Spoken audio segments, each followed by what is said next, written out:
Hey, what's up, nerdies? English Dave here with my co-host Rocket Mike. What's up, Mike? What's it? We're here to review Amazon Prime movie Get Duped. This came out on Amazon Prime earlier this year, I think August, starring Eddie Izzard, as well as Samuel Bottomley, Viraj Junjay, Lewis Gribben, and Ryan Gordon. The synopsis is as follows. A camping trip in the Scottish Highlands turns into a fight for survival when four teens become the target of vicious hunters. I'm pretty sure you hadn't heard of this film before I told you to watch it. No. After I showed you the trailers, what were your expectations going in, and what was your initial reactions in the film? I honestly skipped the trailer. I just wanted to go in completely blind. Okay. What did you expect? Like, were you Were you expecting this like horror comedy? Like, what were we expecting? Okay, all I had was the title to go off of, and I guess I saw some like outdoor shots. I'm like, okay, it looked kind of survival-y, but also like, oh yeah, it could be like like a Guy Ritchie type film where it's very stylized. It could be complete horror slasher. It could have taken a lot of turns, and it actually was a lot more fun with what ended up being the final project. No, for me, I saw the trailer just because I was flipping through Amazon Prime watching something else, and I was just like, "Oh, I've never heard of this film. This looks fun." Mm-hmm. And then I was like, "Okay, you know what? Let's review it." And I knew that I was coming in for because I saw half the trailer, and then I stopped it. So I knew that it was horror, but also horror comedy as well. On top of that, and it had this feeling. You say Guy Ritchie, but I also felt like it had a tone of Edgar Wright as well. Edgar Wright Simon Pegg movie. Okay, You know, yeah. like Hot Fuzz or End of the World. And Shaun the Dead. Exactly, that kind of tone of it, but slightly less refined, I should say. But I ended up having a lot of fun with this. It's one of those movies where, at first, I was like, "This is a bit silly. I don't know where it's going." Yeah. But then, as one of the characters says in the movie, it's not really a spoiler. Go with the flow, and as you go with the flow, it's like, okay, this movie is absolutely. It's a movie that I found because it goes to 11, it works. If it went to 9 or 10, it wouldn't work. You'd be disappointed. Yeah. Exactly. Once they've shown that they can go there, it's like, let's take it all the way now. Let's see what you really got. Right. So, and I want to start off with the characters. I think the characters are what sells it very well. The premise is these kids are like they're the rebels or the naughty kids who are always getting in trouble, and this is somewhat of a punishment for them to become better kids. You know, it's that British thing of how do we make boys better? Well, we put them out there to work and blah blah blah. Which is nuts. Survival, and they have to survive, but they're these like completely useless, oblivious teens that have no clue. I had half a mind to be like, if I were Duncan, I would just turn around and say like, yeah, go that way, and just sneak off in another direction. Like, these guys are just gonna. and that's the thing. That's what I like about it. Again, it's not really a spoiler. You know, 3 of the boys are boys that are city kids. They have no clue, and then one of them actually knows what he's doing, and that kind of dynamic of I think that dynamic works really well between them. The fact that they come from different backgrounds. You know, you have this one kid plus the other kid come from different backgrounds. I'm trying to not spoil here. That's why I'm kind of stopping my words here. But I think I like the fact that they do come from 2 different backgrounds. I think it does add a dynamic to them that makes it interesting. How did you find? Because my wife found it very hard the Scottish accents. I find it hilarious when I watch a British movie, because it's a British movie, so it's an English movie. Oh, yeah. It's not a different language. It's English. Yeah. It's just the strong Scottish accents. My wife was like, "What are they saying?" I'm like, "Oh yeah, shit. I don't realize." How did you find it? I bet you couldn't tell the difference, but for me, 10 minutes in, I was like, I give up. I'm going to just put on the subtitles. I was really trying my best to get it, but afterwards, it was so, it looked like it had like a lot of slang. You could tell it was it's just heavy, the twang that there is. It just bends so hard, it becomes all one sound in my ears.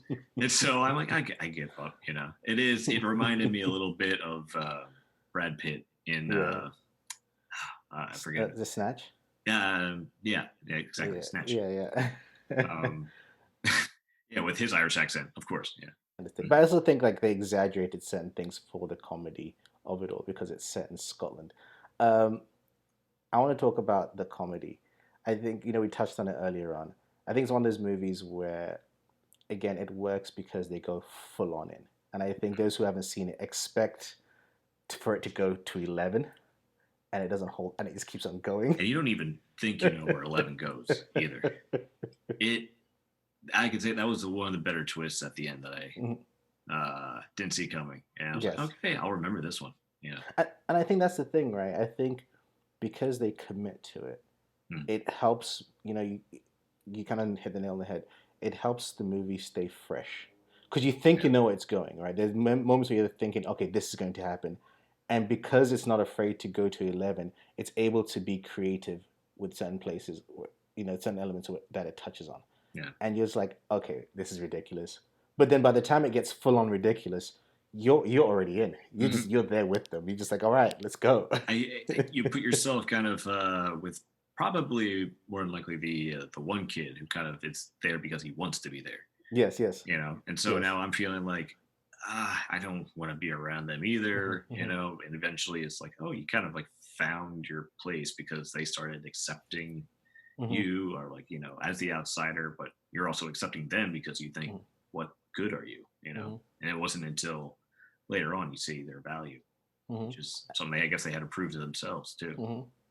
And I think what I liked about it is that it also played on horror tropes, like subtle horror tropes, that kind of some of them subverting them, and it wasn't afraid to get bloody either. It's not afraid to get bloody, even though it's comedy. Sometimes I think people think, oh, it's comedy, it's going to be tame. No, it's not. It's not tame when it isn't. But I think the comedy also works on multi levels. There's other characters that you play that come into play that add to the comedy. Not just these boys. The whole supporting police characters. Force. Yeah. That whole police department. Force are the best. Like it almost. That's what I thought of Hot Fuzz, because I feel like it was a crossover. That police force is the same police force in Hot Fuzz. And finally, it's like we got it again. Yeah.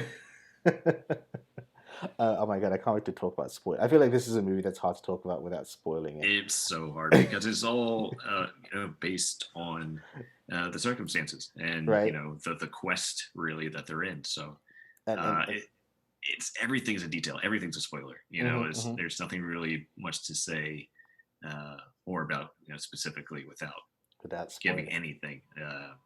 And there's no other way to say it. I would say two things that stood out to me. One, the soundtrack was really good, cool. Like I want every song on that soundtrack. 100%. You're in it.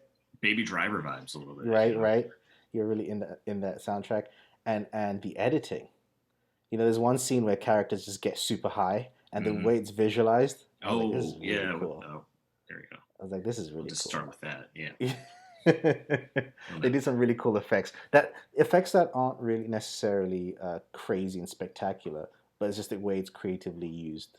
I think they did a really, really good job of that. Why not? This is fun, right? And it was. Right? It worked for them. Who else could do that? I say this is a movie that if you have Amazon Prime, just go watch it. Like it's a no-brainer. Let that be the next thing.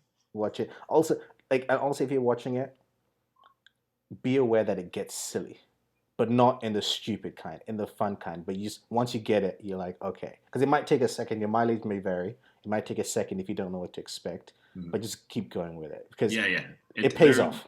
Especially for if you're American not understanding anything, remember to turn the subtitles on. Yes. But also, give it a buffer about like 10 minutes, and then you'll understand it. But you'll probably get it quicker because I didn't put that subtitle on until later.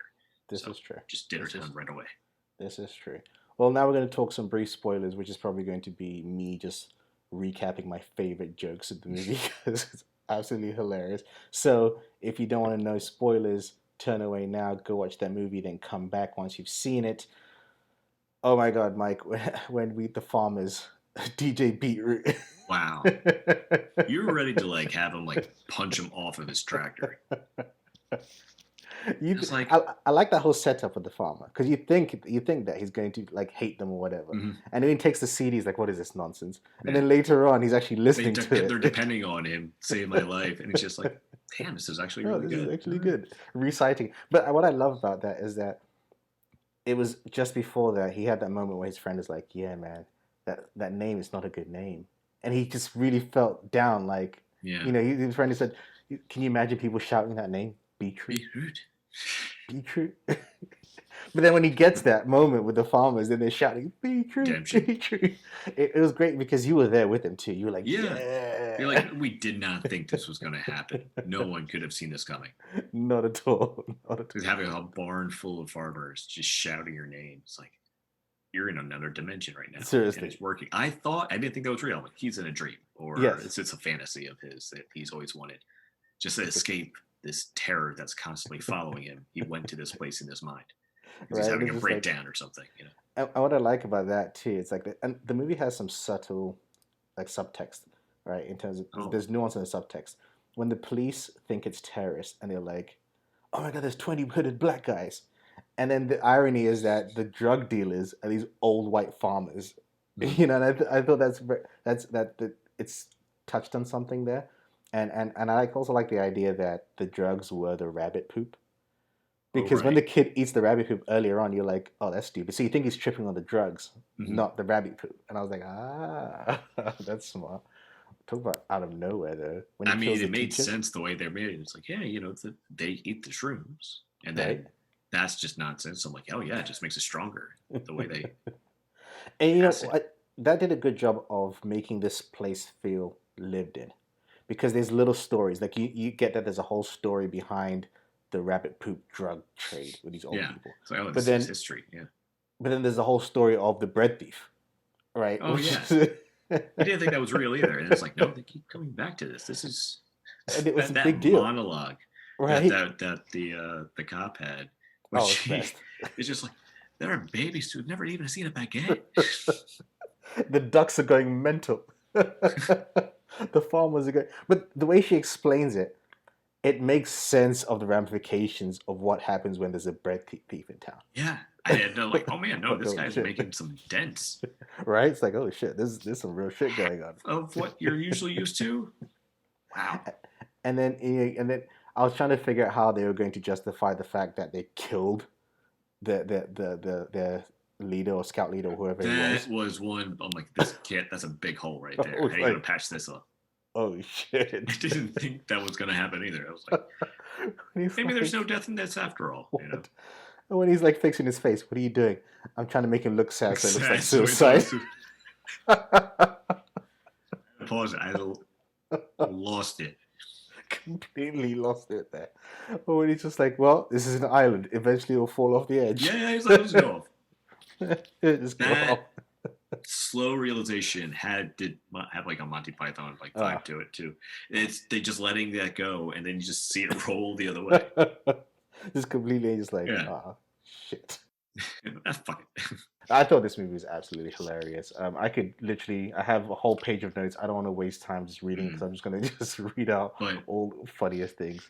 Oh, well, it's just, you can't not talk about the ending, of course. Oh my God. Love that ending. I was really ready to see them all get blown out because, for one, I thought they really killed that driver. And I'm like, you know what, this might be, you time to pay the piper, And I was like, they're definitely going to get shot at this point. There's no doubt about it. And then that also, it was like Crash. Kind of cartoony, where it's like a giant piano falling on someone. Again, I go back to Monty Python, with the big Trojan horse coming down. It's like, Jesus Christ. Piles down. But, you did feel like, oh, this could work. Okay. Yeah. And the fact that the guy survived it all. Oh my God. Disgusting. And I think that's part of the commitment, right? I think once the movie realizes it's committing to its ridiculousness, like it's absolutely ridiculous that he still survives. At least he survives and can walk around. Like it's absolutely. But by that point, you're with the film. You're just like, fuck it. It's hilarious that he's still talking. But then it's even made even more hilarious when you find out he's the one that was stealing all the bread. He's the fucking bread thief. It was really strategic of them, though. To turn it around. It's like, no, and we passed, right? Yeah. He's like spitting up blood in a tooth. I'm gonna get a medal, right? He wants a medal. Fine. All right, fine. All right. Oh, I like that speech we gave the old people when he's just like, "You guys fucked up everything." Again, the subtle nuance there, right? The movie's about old people, older generation saying that the young generation has fucked everything up, so we have to cull the herd and all that stuff. Yeah, you And should be so then grateful and to everything we've flip done that for around you. and say, no, you guys fucked everything up, and we were born into a world that's fucked up. It just took a while for the results to start showing, and it's so real. Then I was like, huh, message. So I just felt that Right moment. in your face. And it's done as a really cool speech. Yeah. And even the subtle things of his story, right? Where it starts off where he says, what's the point? I'm just going to go and Pack fish. pack fish. But by the end of it, he kind of thinks, I might be a policeman now. Yeah. His Or life no, changed. politics. They were offering him like, Yeah, hey, do you have a yeah. future here? Sure. We can train you. And he's like, actually, maybe go into politics, which makes sense. Which completely makes sense. He had an awakening in this trip. Yeah. Kind of thing, and also realizing at the end when they said, "Oh no, we're not the cool kids. We're the ones that nobody wants to talk to." You realize, oh, the other kid is just like them. Yeah. Because he said, "Oh, cool kids like you," and it's like, no, we're not the cool kids. We're the dorks. We think we're cool. You think you're nerds, Right? When DJ Beatrice says, "I'm DJ Beatrice. Can you hear my accent? I spent 2 weeks in America." I was like, what? 2 weeks, he said? Yeah, 2 weeks. And he's like, isn't that when you went to Disneyland with your parents? Oh, no, it just happened at the same time. It's just this little one line. This is a movie I want to watch again because the lines that you would say.